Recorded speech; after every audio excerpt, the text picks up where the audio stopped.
Vinod sir, NSSന്റെ ഏറ്റവും ഒടുവിലെ ഒരു ചുവടുമാറ്റം സുകുമാരൻ നായർ തുറന്നു പറയുകയാണ്, സർക്കാരിലാണ് ഞങ്ങൾക്ക് പൂർണ്ണ വിശ്വാസം എന്ന. കോൺഗ്രസിനെയും BJPയെയും തള്ളിപ്പറയുന്ന ഒരു നിലയിലേക്കാണ് NSS കൊണ്ടുചെന്ന് എത്തിയിരിക്കുന്നത്. സുകുമാരൻ നായരുടെ പെട്ടെന്നുള്ള ഈ ഒരു തുറന്നു പറച്ചിൽ നമുക്കതിനെ എങ്ങനെ വിലയിരുത്താം? അല്ലെങ്കിൽ ഏത് സാഹചര്യത്തിലായിരിക്കാം അദ്ദേഹം പെട്ടെന്ന് ഇങ്ങനെ ഒരു തീരുമാനത്തിൽ എത്തിയത്? ഈ സുകുമാരൻ നായർ ഒരു വലിയ തന്ത്രശാലിയാണെന്നാണ് എനിക്ക് എപ്പോഴും തോന്നിയിട്ടുള്ളത്.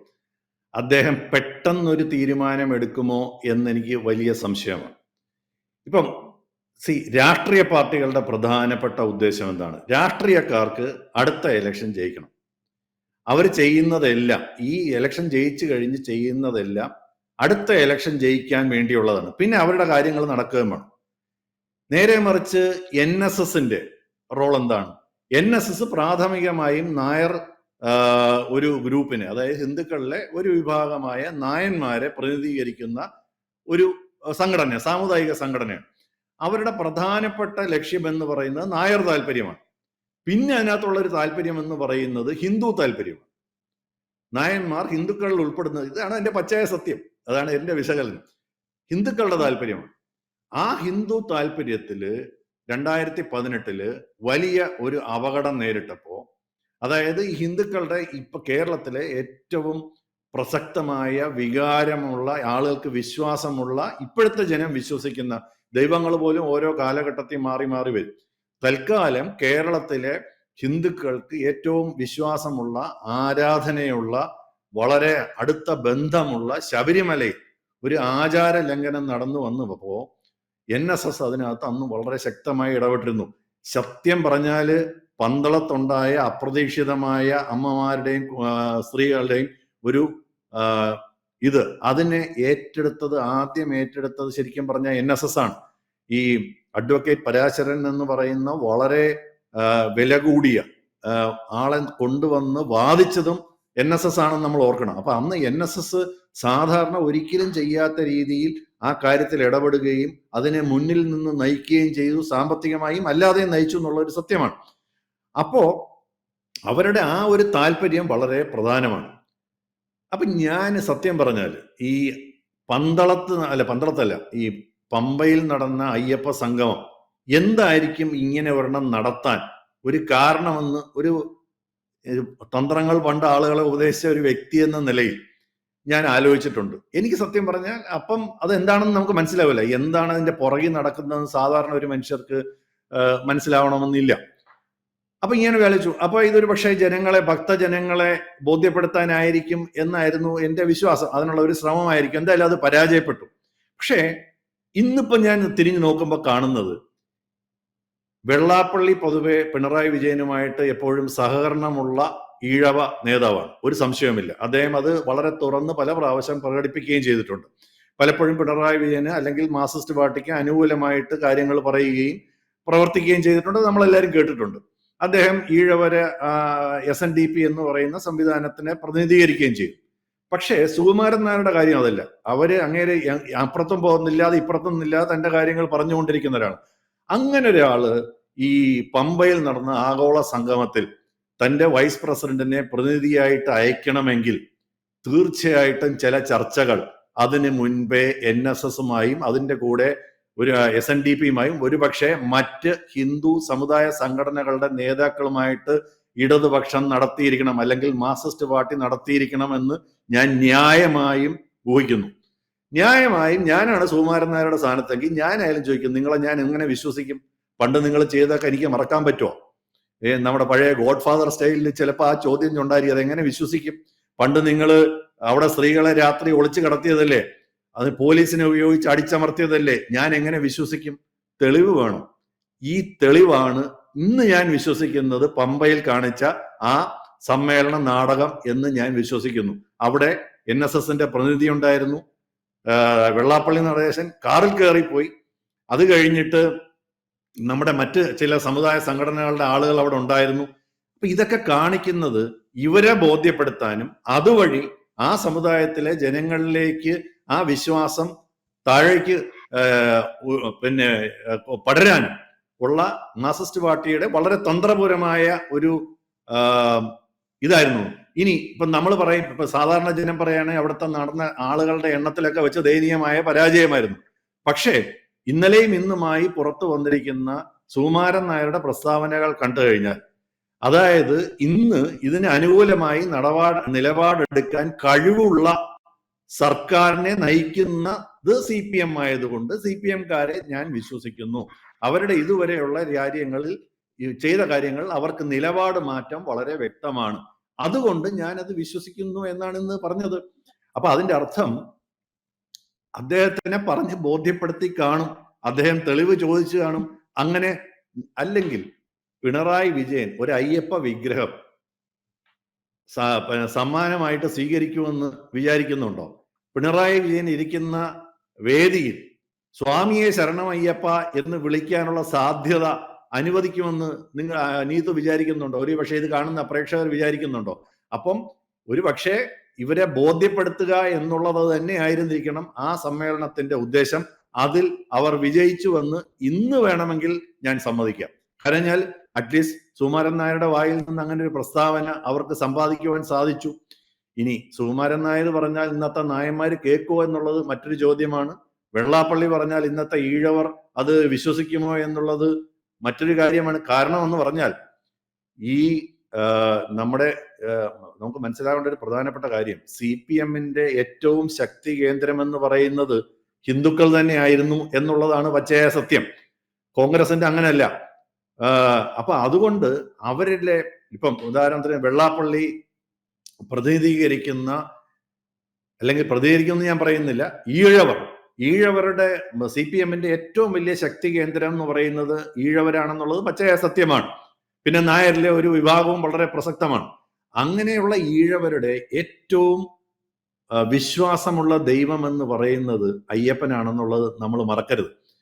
അങ്ങനെയുള്ള അയ്യപ്പന്റെ അവിടെ നടന്ന ശബരിമലയിൽ നടന്ന ഒരു ആചാര ലംഘനം നടന്നപ്പോൾ അതിനെ ആദ്യം എതിർത്തത് NSS ആണെങ്കിലും ഈഴവർക്കത് ബോധ്യപ്പെട്ടുവെന്നും അടുത്ത ഇലക്ഷനിൽ ശക്തമായി പൊരുതിയെന്നും അടുത്ത ഇലക്ഷനിൽ CPM-നെ അവർ കൈവിട്ടു എന്നുള്ളതും വളരെ പച്ചയായ സത്യമാണ്.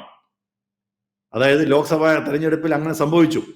അത് മനസ്സിലാക്കി തങ്ങളുടെ ന്യൂനപക്ഷ പ്രീണന തന്ത്രങ്ങൾ വർക്ക് ചെയ്തില്ല എന്ന് മനസ്സിലായപ്പോൾ അവരെ ഉപേക്ഷിച്ചോ അല്ലെങ്കിൽ കുറച്ചും കൂടെ വലിയ അടുപ്പം ഭൂരിപക്ഷ സമുദായത്തോട് കാണിക്കാൻ വേണ്ടി ഇത്രയും നാൾ അവർ പറഞ്ഞു. പണ്ട് നമ്മൾ മനസ്സിലാക്കേണ്ട ഒരു കാര്യം, പഴയ ചാക്കോ എന്ന് പറയുന്ന അവരുടെ നേതാവ് മരിച്ചു കഴിഞ്ഞപ്പം ഒരു അന്ത്യശുശ്രൂഷ സ്വീകരിച്ചു എന്ന് പറഞ്ഞതിന് ഒരു വൈദികനെ വിളിച്ചതൊക്കെ നമ്മൾ കേട്ടിട്ടുണ്ട്, അതുമായിട്ട് ബന്ധപ്പെട്ട കാര്യങ്ങൾ. അപ്പൊ അവർ ഒരു വിധത്തിലും അത് ടോളറേറ്റ് ചെയ്തതാണ്. അതായത് ഇപ്പം ക്രിസ്ത്യാനിയുടെയും മുസ്ലിമിന്റെയും വിശ്വാസം അവര് ഫോളോ ചെയ്താൽ മാർക്സിസ്റ്റ് പാർട്ടിക്ക് വലിയ കുഴപ്പമൊന്നുമില്ല. പക്ഷെ ഹിന്ദു ആയിട്ടുള്ള ഒരു CPM-കാരൻ ആ വിശ്വാസത്തെ നമ്മൾ അംഗീകരിക്കുന്നു, അയാൾ അമ്പലത്തിൽ പോകുന്നു, അയാൾ പ്രാർത്ഥന നടത്തുന്നു എന്നൊക്കെ പറഞ്ഞ് അവർക്ക് സഹിക്കാൻ പറ്റുന്നതിന്റെ അപ്പുറമായിരുന്നു.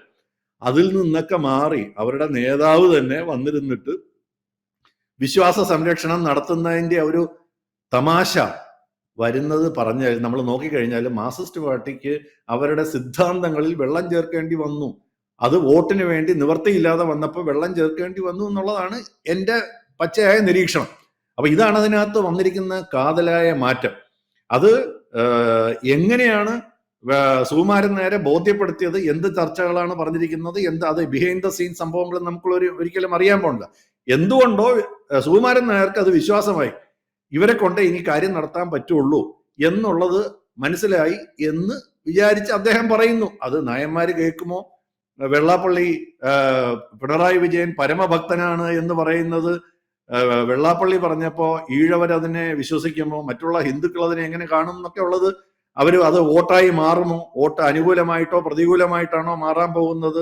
പ്രത്യേകിച്ച് ചാനലുകളെല്ലാം പണ്ട് പറഞ്ഞ കാര്യങ്ങളൊക്കെ വീണ്ടും എടുത്ത് പുറത്തിട്ടിട്ടുണ്ട്. അപ്പൊ ഇതൊക്കെ ഓർമ്മകൾ വീണ്ടും എന്താണ് പറയുക, ജ്വലിപ്പിച്ചുകൊണ്ട് ചാനലുകളും അതിന്റെ പണി ചെയ്യുന്നുണ്ട്. അപ്പൊ ഇതൊക്കെ എങ്ങനെ പ്രായോഗികമായ രാഷ്ട്രീയത്തിൽ വോട്ടായി അങ്ങോട്ട് പോകുമോ ഇങ്ങോട്ട് പോകുമോ, ആര് പറഞ്ഞത് വിശ്വസിക്കും എന്നുള്ളതൊക്കെ ജനങ്ങൾ തീരുമാനിക്കും, അല്ലെ? അത് ഓരോ ജനവും തീരുമാനിക്കും. അപ്പൊ ഈ തന്ത്രങ്ങൾ എല്ലാവരും മെനയുന്നുണ്ട് എന്നുള്ളത് പച്ചയായ സത്യമാണ്. എല്ലാ രാഷ്ട്രീയക്കാരും, ഞാൻ കഴിഞ്ഞ ദിവസം പറഞ്ഞ പോലെ, പന്തളം ഇല്ലായിരുന്നുവെങ്കിൽ സോറി, പമ്പ ഇല്ലായിരുന്നെങ്കിൽ പന്തളം ഉണ്ടാകുമായിരുന്നില്ല. ഈ പന്തളത്തിന്റെ എഫക്റ്റ് എന്താണ്, പമ്പയുടെ എഫക്റ്റ് എന്താണ്, അത് ജനങ്ങളിൽ, ഭക്തന്മാരായ ജനങ്ങളിൽ എന്ത് മാറ്റം വരുത്തും, അത് ന്യൂനപക്ഷങ്ങളിൽ എന്ത് മാറ്റം വരുത്തും, ഇതൊക്കെ നമ്മൾ കാത്തിരുന്ന് കാണേണ്ട കാര്യമാണ്. അപ്പൊ ഇതാണ് അതിന്റെ ഒരു പ്രസക്തി എന്ന് പറയുന്നത്. ഈ ഇപ്പോഴത്തെ സുകുമാരൻ നായരുടെ പ്രസ്താവനയ്ക്ക് വലിയൊരു പ്രസക്തിയുണ്ട്. കാര്യം, മറ്റൊരു കാര്യം കൂടെ, പൊതുവെ രാഷ്ട്രീയ പാർട്ടികൾ ക്രിസ്ത്യാനികളുടെയും മുസ്ലിങ്ങളുടെയും മത നേതാക്കളെ കണ്ട് അവർ വഴി വോട്ടർമാരിൽ, അവരവരുടെ വോട്ടർമാരിൽ സ്വാധീനം ചെലുത്താൻ പണ്ട് തുടങ്ങി ശ്രമിച്ചിരുന്നു. അതൊരു പരിധി വരെയൊക്കെ വിജയിച്ചിട്ടുമുണ്ട്. പക്ഷേ ഭൂരിപക്ഷം, നിങ്ങൾ എപ്പോഴും ശ്രദ്ധിച്ചിട്ടുണ്ടാവും, ഭൂരിപക്ഷത്തില് രഹസ്യമായിട്ടൊക്കെ ചെന്നൊക്കെ കണ്ടിട്ടുണ്ടാവുമെങ്കിലും ഇവരൊരു പ്രസ്താവന നടത്താറില്ല. ഇന്ന് അവരെ കൊണ്ട് പ്രസ്താവന ഇറക്കിപ്പിക്കുന്നതിൽ ഒരു പാർട്ടിയെങ്കിലും വിജയിച്ചു എന്നുള്ളതൊരു വലിയ മാറ്റമാണ്. കേരള രാഷ്ട്രീയത്തിൽ വരുന്ന സമുദായ രാഷ്ട്രീയത്തിന്റെ വലിയൊരു മാറ്റമായിട്ടാണ് ഞാൻ അതിനെ കാണുന്നത്. ഇതിനു മുമ്പ് സമദൂരം എന്നാണ് എപ്പോഴും പറഞ്ഞിരുന്നത്, ഓർമ്മയുണ്ടോ? വളരെ പ്രത്യേകിച്ച് NSSന്, ഇപ്പൊ ഞാൻ വെള്ളാപ്പള്ളിയെ പറ്റി അത് പറയുന്നില്ല, അദ്ദേഹം അങ്ങനെ സമദൂര സിദ്ധാന്തം എന്ന് പറഞ്ഞാൽ എപ്പോഴും മാർക്സിസ്റ്റ് പാർട്ടിക്ക് അനുകൂലമായിട്ടാണ് നിലപാടെടുത്തിട്ടുള്ളത്. ഇടയ്ക്കിടയ്ക്ക് മറ്റതിനകത്തുള്ള ഈഴവരെയും സപ്പോർട്ട് ചെയ്യുമായിരുന്നു. പക്ഷേ ഇതിനകത്ത് നോക്കൂ, ഇതിനകത്ത് വളരെ കൃത്യമായി സമദൂരം പറഞ്ഞിരുന്ന ആളുടെ പ്ലാറ്റ്ഫോം ഒന്ന് ചലിച്ചിട്ടുണ്ട്. കോൺഗ്രസ്സുകാരെ കൊണ്ട് അതിന് കഴിവുണ്ടായില്ല, അവരെ കൊണ്ട് പറ്റത്തില്ലെന്ന് പറഞ്ഞു. ഇനി ഇതിനകത്ത് മാറ്റം വരുത്തണമെങ്കിൽ ചില അത്ഭുതങ്ങൾ നടക്കണം. അതിന് ഒരു സ്കോപ്പ് സുരേഷ് ഗോപി കഴിഞ്ഞ ദിവസം പറഞ്ഞിട്ട് എത്രത്തോളം വിശ്വസനീയമാണെന്ന് എനിക്ക് അവിടെ ന്യൂസ് 18 ചാനൽ മാത്രമാണ് ഞാൻ അതിനകത്ത് കണ്ടത്. അതായത് ശബരിമല കേന്ദ്രം ഒരുപക്ഷെ ഏറ്റെടുക്കാനുള്ള ഒരു സാധ്യത പറ്റി അത് ന്യൂസ് 18 റിപ്പോർട്ട് ചെയ്താണ്. എത്രത്തോളം ആധികാരികമാണെന്നൊന്നും അറിഞ്ഞൂടാ. എന്തായാലും അങ്ങനെ ഒരു സംഭവം വന്ന്, അങ്ങനെയൊക്കെ വല്ലതും വന്നാൽ പിന്നെയും ചിത്രങ്ങൾ മാറി മറിയും. ഇലക്ഷനാണ്, ഇലക്ഷൻ ജയിക്കാൻ വേണ്ടി എന്ത് തന്ത്രവും ഏത് രാഷ്ട്രീയ പാർട്ടിയും പ്രയോഗിക്കും എന്നുള്ളത് സത്യമാണ്. അതേ സമയത്ത് നമ്മുടെ ഭക്തർ, നമ്മൾ മനസ്സിലാക്കേണ്ട ഒരു കാര്യം, ഭക്തന്മാർക്കെതിരെയുള്ള കേസുകളൊന്നും പിൻവലിച്ചിട്ടില്ല. ഇനി ഇതിന്റെ പുറകിൽ മാർക്സിസ്റ്റ് പാർട്ടി ഭക്തന്മാർക്കെതിരെയുള്ള കേസ് ഇലക്ഷന് മുമ്പായിട്ട് പിൻവലിച്ചുകൂടുന്നില്ല. എല്ലാ തന്ത്രങ്ങളും പയറ്റും. കാര്യം, ഇലക്ഷൻ ജയിക്കുകയാണ് രാഷ്ട്രീയ പാർട്ടികളുടെ ഒരേ ഒരു ലക്ഷ്യം. അതിന് അവർ എന്ത് തന്ത്രവും പയറ്റും. അതൊക്കെ വിലയിരുത്തി അത് ആർക്ക് വോട്ട് ചെയ്യണമെന്നുള്ളത് തീരുമാനിക്കേണ്ടത് സാധാരണ ജനങ്ങളാണ്. അത് അവർ തീരുമാനിക്കും എന്നുള്ളതാണ് എനിക്ക് ഈ കാര്യത്തിൽ പറയാനുള്ളത്. എന്തായാലും പക്ഷെ വിനോദ് സാർ, നമുക്കൊരിക്കലും NSSനെയോ അല്ലെങ്കിൽ സുകുമാരൻ നായർ പറയുന്ന രീതികളെയോ നമുക്ക് പൂർണ്ണമായും അവഗണിക്കാൻ സാധിക്കില്ല. വെറും ഒരു സാമുദായിക സംഘടന എന്ന് മാത്രം പറഞ്ഞുകൊണ്ട് NSSനെ നമുക്ക് അങ്ങനെ മാറ്റി നിർത്താൻ സാധിക്കില്ല. അതിൽ നിന്ന് വരുന്ന വോട്ടുകൾ, അല്ലെങ്കിൽ അവർ സമൂഹത്തിൽ ഈ നായന്മാരുടെ ഇടയിലാണെങ്കിൽ പോലും ഹിന്ദുക്കളുടെ ഇടയിലാണെങ്കിൽ പോലും ചെലുത്തുന്ന ഒരു സ്വാധീനമുണ്ട്. പക്ഷെ നമ്മൾ കരുതിയത് NSS എപ്പോഴും യഥാർത്ഥത്തിൽ ഹിന്ദു സംഘടനകളുടെ കൂടെയോ അല്ലെങ്കിൽ ശബരിമല കർമ്മസമിതിയുടെ കൂടെയോ ഒക്കെ നിൽക്കുമെന്നാണ്. പക്ഷെ ഇപ്പോൾ ഇതാ സുകുമാരൻ നായർ, NSSന്റെ അമരക്കാരൻ സുകുമാരൻ നായർ തന്നെ തുറന്നു പറഞ്ഞിരിക്കുന്നു സർക്കാരിലാണ് വിശ്വാസം എന്നത്. ഒപ്പം ഒരു കാര്യം കൂടെ, ഒറ്റ കാര്യം കൂടെ, അത് പറയുമ്പോൾ അതും കൂടെ പറയാതിരുന്ന ശരിയാവില്ല. ഈ പന്തളത്ത് പോവാത്ത എന്തെന്ന് ആരോ ചോദിച്ചു, പന്തളത്ത് വിടാത്ത. പന്തളത്ത് വാക്ക് പറഞ്ഞുപോയി. അതെനിക്ക് വലിയ അത്ഭുതം സൃഷ്ടിച്ച ഒരു സാധനമാണ്. വാക്ക് പറഞ്ഞുപോയി, വാക്ക് മാറ്റാൻ പറ്റാത്തത് കൊണ്ട് പോയില്ല. അവരോട് വിരോധമില്ല, അതും പറഞ്ഞു. അത് ഒരു ചാനലിൽ ഞാൻ കേട്ടു അത് പറയുന്നു.